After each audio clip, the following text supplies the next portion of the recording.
பாருங்க எங்கள் கருவாயும் விஜயும். எங்கள் விஜய் வந்துங்க உண்மையிலேயே நான் எவ்வளவோ இது வரைக்கும் நான் வந்து ஒரு ஒரு 100 நாயின்னு சொல்ல முடியாது, 100 நாய் வளர்த்துருப்பேன். ஆனால் இந்த அளவுக்கு ஒரு பாசக்கார ஒரு விஜய் நான் வளர்த்துனதே இல்லை. எத்தனையோ பேர் வளர்த்திருக்கிறேன், எத்தனையோ பேர் செத்துருக்குறாங்க, அப்படியே வாழ்க்கையே வெறுத்து போய் எழுதிருக்கிறேன். ஆனால் இவன் வந்து இந்த கருவாக்குட்டியை அப்படி பார்த்துக்கிறான். இவனுக்காகவே வந்து அது ஆப்ரேஷன் பண்ணலை. அது வந்து குட்டி போட்டு இவங்கெல்லாம் சந்தோஷமாக விளையாடுறத பார்க்கணும், அப்பா அம்மா குட்டிங்க அப்படின்னு ஒரு ஆசை வந்துருச்சு எனக்கு.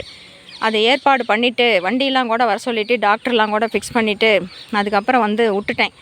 இவங்க இப்படி விளையாடும் போது பார்க்கும்போது இதுங்க குட்டிங்களோட எப்படி விளையாடுவாங்க அப்படின்னு சொல்லி பார்க்கணுன்னு ஒரு ஆசை வந்துருச்சு.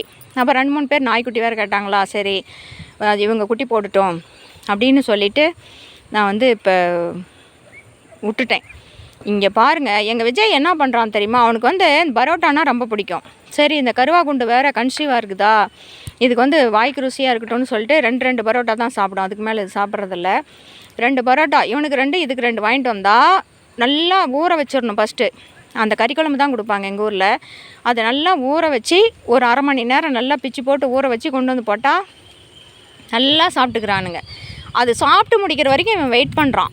எங்கள் கருவாக்குண்டு சாப்பிட்டு முடிக்கிற வரைக்கும் எங்கள் விஜய் வெயிட் பண்ணி அது சாப்பிட்டு விட்டதுக்கப்புறம் இவனதில் வந்து சாப்பிட்டது விட்டு மிச்சம் விட்டதுக்கப்புறம் தான் அவன் சாப்பிட்றான்.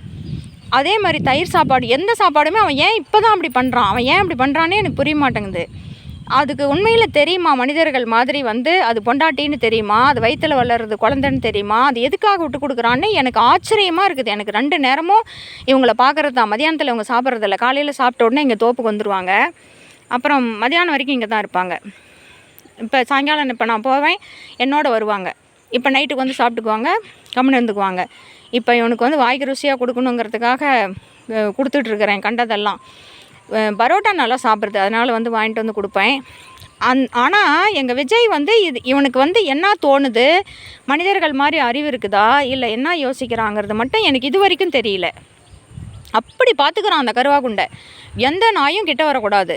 இது ஓடிச்சுன்னா முன்னாடி போய் பார்த்துக்கிறான், பின்னாடி போய் பார்த்துக்கிறான். அது சாப்பிட்ற வரைக்கும் பக்கத்துலேயே உட்காந்துருந்துட்டு அது மீதி விட்டால் தான் சாப்பிட்றான். அது என்ன பண்ணுதுன்னா பால் சாப்பாடெலாம் பாலெல்லாம் குடிச்சிட்டு வெறும் சோறு மட்டும் அடியில் விட்டு வச்சுருக்குது 2 பிளேட்லேயும். அதை போய் சாப்பிட்டுக்கிறான்.